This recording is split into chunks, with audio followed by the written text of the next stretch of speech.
শরীরের 5টি চিহ্ন থাকলে বুঝবেন আপনি মহাপাপী, আপনি ধ্বংস হয়ে যাবেন। এই চিহ্নগুলা যদি, এই আলামতগুলা যদি আপনার শরীরের মাঝে ফুটে ওঠে, বা এই আলামতগুলা যদি, সিমটমগুলা যদি আপনার ভিতরে থাকে, তাহলে বুঝতে হবে আপনি মহাপাপী। আর আপনি পাপের কারণে দুনিয়া আপনি হারাবেন, পরকালও আপনি হারাবেন। দেখেন, একটা মানুষ তখনই সাকসেসফুল হবে যখন সে জানতে পারবে আল্লাহ পাক আমাকে জান্নাতি বানায় দিয়েছেন। হযরত আব্দুল কাদের জিলানী, ওলিকুলের সম্রাট, একদিন একটা কুকুর, একটা নিকৃষ্ট প্রাণী কুকুর আব্দুল কাদের জিলানীকে বলতেছে, ও আব্দুল কাদের জিলানী, আপনি বলেন তো আপনার সম্মান বেশি নাকি আমার সম্মান বেশি? আপনি শ্রেষ্ঠ নাকি আমি শ্রেষ্ঠ? আপনার দাম বেশি নাকি আমার দাম বেশি?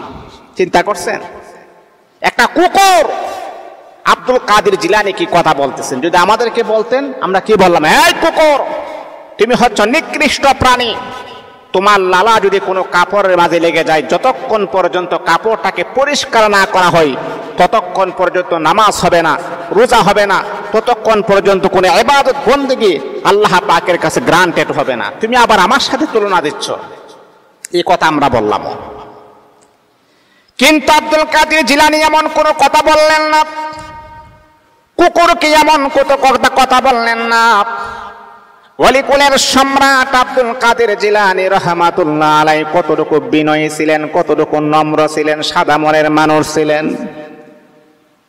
আব্দুল কাদের জিলানী কুকুর যখন এমন প্রশ্ন করার পরে আব্দুল কাদের জিলানী বলতেছে, কুকুর, আমি জানি না আমার সম্মান বেশি নাকি তোমার সম্মান বেশি, কিন্তু হ্যাঁ কুকুর শোনো, আমি যখন পৃথিবীর জমিন থেকে যখন বিদায় হয়ে যাব, আমাকে যখন কবরস্থ করা হবে, কবরের ভিতরে যখন আমাকে প্রশ্ন করা হবে, আমি যখন প্রশ্নের জবাব দিতে পারবো, যখন আল্লাহ পাক রব্বুল আলামিন যখন ঘোষণা করবেন আমি জান্নাতি, তাহলে বোঝা গেল তোমার মতো কুকুরের চাইতে 1000 কোটি গুণ বেশি আমি আব্দুল কাদের জিলানীর সম্মান বাড়াইয়া দিয়েছেন।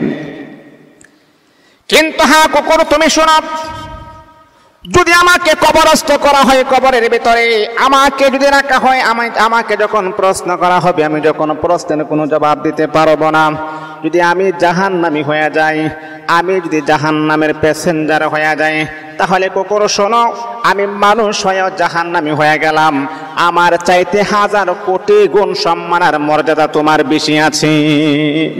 কারণ মানুষ হচ্ছে শ্রেষ্ঠ জাতি, আর মানুষ শ্রেষ্ঠ জায়গাতে যেতে হবে। যদি মনে করেন আমি জাহান্নামী হয়ে যাই, তাহলে আমার চাইতে নিকৃষ্ট আর আমার চাইতে বদ খারাপ লোক আল্লাহর জমিনের ভিতর আর কেউ হতে পারে না। আমি আব্দুল কাদের জিলানীর চাইতে কুকুর তোমার সম্মানই বেশি হবে। এই জন্য মুহতারাম হাজিরিন, এই জন্য আমাদের শরীরের মাঝে যদি এই 5টি চিহ্ন থাকে, তাহলে বুঝতে হবে আমি মহাপাপী। আমার মতো পাপী দুনিয়ার জমিনের ভিতরে আর কেউ হতে পারে না। 1 নাম্বার হচ্ছে গুনাহ করার কারণে চেহারাটা কালো হয়ে যায়। মানুষ যখন গুনাহ করে তখন তার চেহারার মাঝে গুনাহটা ফুটে ওঠে। গুনাহ করার কারণে চেহারা কালো হয়ে যায়, তারপরও আল্লাহ তাআলার এই খবিস বান্দা তওবা করে না। তওবা না করে যদি আপনি মারা যান, তাহলে আপনি সোজা আল্লাহর জাহান্নামী হয়ে যাবেন। নাউযুবিল্লাহি মিন যালিক। মানুষ যখন গুনাহ করে তখন দেখবেন তার চেহারার মাঝে একটা আবরণ পড়ে যায়, একটা পর্দা পড়ে যায়, চেহারাটা কালো হয়ে যায়, চেহারার গ্লেজ নষ্ট হয়ে যায়, চেহারার সৌন্দর্য নষ্ট হয়ে যায়। একটা মানুষ যতই কালো থাকুক না কেন, যদি সে 5 ওয়াক্ত নামাজ পড়ে, নেক আমল করে, মানুষটার চেহারা যদিও কালো থাকুক না কেন, তারপরে কিন্তু তার চেহারার ভিতরে আল্লাহ পাক এক প্রদত্ত নিয়ামত দান করেন। তার চেহারার মধ্যে একটা নূর চলে আসে, মানুষ তাকে দেখলে মোহাব্বত করতে মন চায়, মানুষ তাকে দেখলে ভালোবাসতে মন চায়। আর একটা মানুষ দেখবেন সুন্দর মানুষ কিন্তু নামাজ পড়ে না, খারাপ কাজ করে, গুনাহের কাজ করে, আল্লাহ পাক রব্বুল আলামিন তার চেহারার ভিতর থেকে আমার আল্লাহ নূর আর মোহাব্বত আমার আল্লাহ তার চেহারা থেকে উঠায়া নিবে। চেহারা সুন্দর হতে পারে, কিন্তু তার চেহারার ভিতরে আল্লাহ প্রদত্ত নিয়ামত নূর তার চেহারার মধ্যে আপনি পাবেন না। এজন্য এই সিমটম, এই আলামত যদি আপনার চেহারার মাঝে ফুটে ওঠে, তাহলে আপনি মহাপাপী, আপনি ধ্বংস হয়ে যাবেন, দুনিয়া আপনি হারাবেন, পরকালে আপনি মুক্তি পাবেন না। 2 নাম্বার হচ্ছে গুনাহ করার কারণে তার কাছে নামাজ ভালো লাগে না, তার কাছে কোরআন তেলাওয়াত ভালো লাগে না, তার কাছে জিকির আজকার ভালো লাগে না, তার কাছে ভালো জিনিস ভালো লাগে না, মসজিদের মিনারের আজান তার কাছে ভালো লাগে না, ওয়াজ মাহফিল তার কাছে ভালো লাগে না, তার কাছে ভালো লাগে নাচ গান, তার কাছে ভালো লাগে নাটক সিনেমা, তার কাছে ভালো লাগে পর্নোগ্রাফি।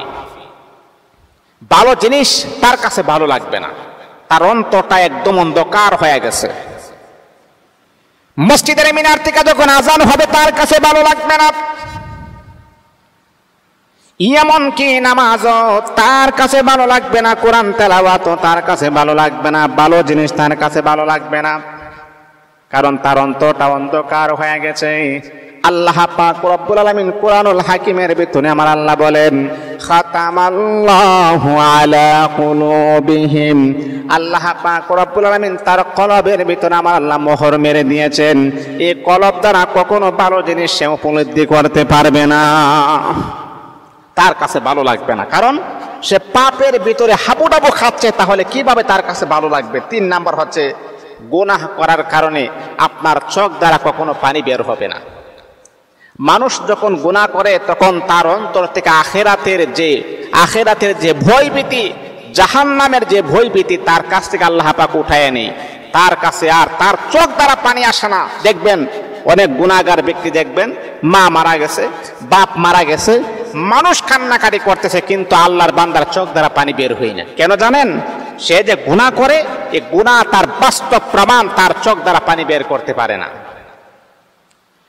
এরে আল্লাহ তাআলার বান্দা, আমার আপনার দয়াল নবী বড় সুন্দর করে বলেন, পৃথিবীর মানুষেরা তোমরা যখন আল্লাহ পাক রব্বুল আলামিনের কাছে যখন কোনো কিছুই যখন তোমরা চাইবা, তখন চোখের পানি ছেড়ে দিয়া রোনাজারি করবা।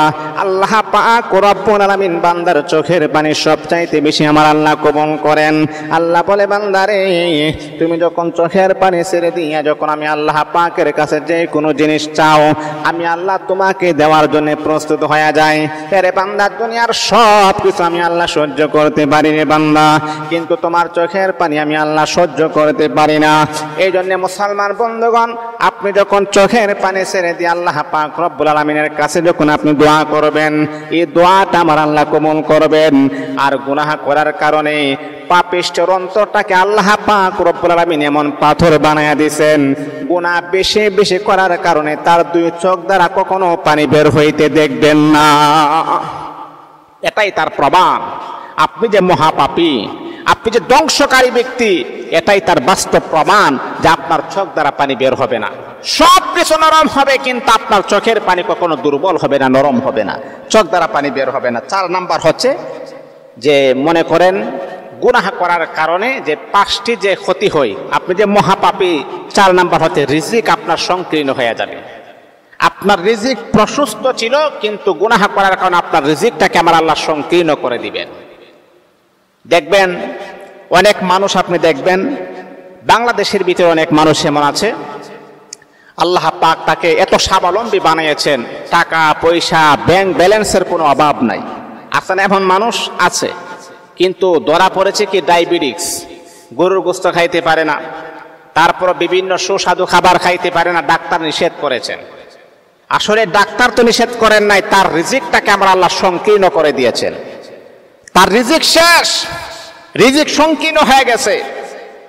আপনি যা মন চাই তা খাওয়ার মতো ক্ষমতা আল্লাহ পাক আপনাকে দিয়েছেন, তারপর আপনি খাইতে পারেন না। ডাক্তার নিষেধ করেছেন, যদি আপনি খান তাহলে আপনি ইন্তেকাল করবেন, আপনার বড় ধরনের রোগ হওয়ার সম্ভাবনা রয়েছে, আপনি পৃথিবীর থেকে বিদায় হয়ে যাওয়ার সম্ভাবনা রয়েছে। এই ভয়ে, এই ডরে এই ভালো জিনিস খাওয়ার মতো তার তৌফিক হয় না। এর মানে হচ্ছে তার রিজিক সংকীর্ণ হয়ে গেছে। এই জন্য মুসলমান বন্ধুগণ, আমি আপনি যদি পাপের কাজ যদি ছেড়ে দিই, তাহলে আল্লাহ পাক রিজিক কখনো সংকীর্ণ করবে না, রিজিক আমার আল্লাহ প্রশস্ত করে দিবেন। একটা রিস্কাওয়ালা দেখবেন দিন আনে দিন খাই, ডাক্তারের কাছে দেখাইছে, ডাক্তার বলছে যা পারো তুমি তা খাও, তোমার জন্য কোনো বাধা নাই। আছে না এমন? এর চাইতে আর ভালো কি হতে পারে? স্বাস্থ্য সুস্থ থাকা এর চাইতে বড় নিয়ামত আর কি হতে পারে? মুহতারাম হাজিরিন, 5 নাম্বার হচ্ছে সবাই গুনাহ করার কারণে সবাই একটা পাপীকে সবাই ঘৃণা করে, পাপিষ্ঠ ব্যক্তিকে সবাই ঘৃণা করে। কেউ কিন্তু ভালো চোখে পাপিষ্ঠ ব্যক্তিকে দেখে না, সবাই তাকে ঘৃণা করে। একটা মানুষ প্রকাশ্যে গুনাহের কাজ করে, যদিও সামনাসামনি আপনার প্রশংসা করে, কিন্তু তাকে আপনি মন থেকে তাকে ঘৃণা করে। পাপিষ্ট ব্যক্তিকে যে কোনো মানুষ, যে কোনো অ্যাঙ্গেলের মানুষ আপনি বলেন না কেন, সবাই তাকে ঘৃণা করে। এই জন্য মুসলমান বন্ধুগণ, পাপ মানুষকে কখনো মুক্তি দিতে পারে না। পাপ মানুষকে ধ্বংস করে দেয়, দুনিয়াও ধ্বংস করে দেয়, পরকালও ধ্বংস করে দেয়। আপনি জাহান্নামের আসামি হয়ে যাবেন। এখনো সময় আছে, যেহেতু আপনি পাপের কাজ করে ফেলেছেন, আল্লাহ পাকের কাছে তওবা করুন, আল্লাহ পাকের কাছে ফিরে আসুন। আমার আল্লাহ আপনার গুনাহকে ক্ষমা করে